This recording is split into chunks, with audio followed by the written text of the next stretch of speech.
আজি বিশ্ব খনিকৰ বিশ্বকৰ্মা পূজা সমগ্ৰ ৰাজ্যৰ লগতে গুৱাহাটীৰ চৌদিশে পূজাৰ আধ্যাত্মিক পৰিৱেশ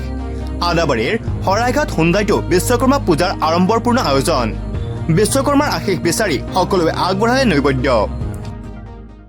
বিশ্বকৰ্মাৰ পূজা হৰাইঘাট হুণ্ডাই এইবেলি নহয় হৰাইঘাট হুণ্ডাই যেতিয়াৰ পৰা ষ্টাৰ্ট হৈছিল 2009 চনৰ 9 ছেপ্টেম্বৰ এই তাহানিৰ দিন ধৰি আমি হৰাইঘাটতে প্ৰতি বছৰে বিশ্বকৰ্মা পূজা আমাৰ পৰিয়ালটোৰ লগতে আমাৰ কৰ্মচাৰীৰ পৰিয়াল আমাৰ যিবিলাক আমাৰ শুভাকাংক্ষী এইবিলাকক লৈ আমি ইয়াৰে বিশ্বকৰ্মা পূজাটো পালন কৰি আহিছোঁ অনুষ্ঠুপীয়াকৈ আৰু এইটোও নহয় যে অকল আমি বিশ্বকৰ্মা পূজা পাতোঁ বিশ্বকৰ্মাৰ আগদিনাখন ৰাতি সন্ধিয়া আমি গোটেই হৰাইঘাটৰ পৰিয়াল হৰাইঘাট ছাৰ্ভিচ চেণ্টাৰ যিখিনি পৰিয়াল আছে সকলোৱে এটা আমি মিলি প্ৰীতি ভোজৰ ব্যৱস্থা কৰোঁ যিটো যোৱাকালিও সুন্দৰভাৱে হৈ গৈছে বিশ্বকৰ্মা পূজাৰ লগতে সমাগত দুৰ্গা পূজাৰ বাবে হিউণ্ডাইৰ অফাৰ এইটোতো নভবা নিশ্চিন্তা কথা এইবাৰ নট অনলি হুণ্ডাই বুলি নহয় আমাৰ গভৰ্ণমেণ্টে যেতিয়া GSTটো হ্ৰাস কৰাৰ কথা কৈছে আৰু 22 তাৰিখৰ পৰা আহিব আমাৰ তাত প্ৰায় মানে এনেকুৱা বুকিং আহিছে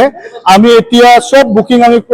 মানে পষ্টপন কৰিব লগা হৈছে কাষ্টমাৰক ক'ব লগা হৈছে যে আমি এই মাহত আৰু গাড়ী দিব নোৱাৰোঁ এইকাৰণে যে হৰাইঘাটত যিমান গাড়ী আমাৰ ষ্টক আছে অলমষ্ট 180 আৰু আমি অলৰেডি কিছু বুকিং অৰ্ডাৰ লৈছোঁ কিন্তু আমি 4-5 দিনত আমি গাড়ী দি শেষ কৰিব নোৱাৰিম পূজাত গতিকে আমি আপোনালোকৰ জৰিয়তে কাষ্টমাৰবিলাকক আমি বিশেষভাৱে অনুৰোধ কৰিছোঁ বা তেওঁলোকক আমি সেৱা জনাইছোঁ যে আপোনালোকে দুদিন ধৈৰ্য ধৰিব আৰু আমি যিমান পাৰোঁ দুৰ্গা পূজাৰ আগত আমি যিমান ষ্টক আছে আমি ওলাই দিম কিন্তু কিছু কাষ্টমাৰক আমি গাড়ী দুৰ্গা পূজাৰ পিছত দিম তেওঁলোকে আকৌ কালী পূজাত সেই উৎসৱটো পালন কৰিব পাৰিব কাৰণ গাড়ীত 2,40,000 টকা গাড়ীৰ দাম কমি আহিছে গতিকে আমাৰ তাত যথেষ্ট হৈছে বাকী হুণ্ডাই ক'ত কিমান হৈছে মই নাজানো কিন্তু হৰাইঘাট দুটা নৰ্থ ইষ্টত আমি যেতিয়াবা জাৰ্ণি আৰম্ভ কৰিছোঁ তেতিয়ালৈকে আমি নাম্বাৰ 1ত থকাৰ চেষ্টা কৰিছোঁ আৰু আজিলৈকে হৰাইঘাট হুণ্ডাই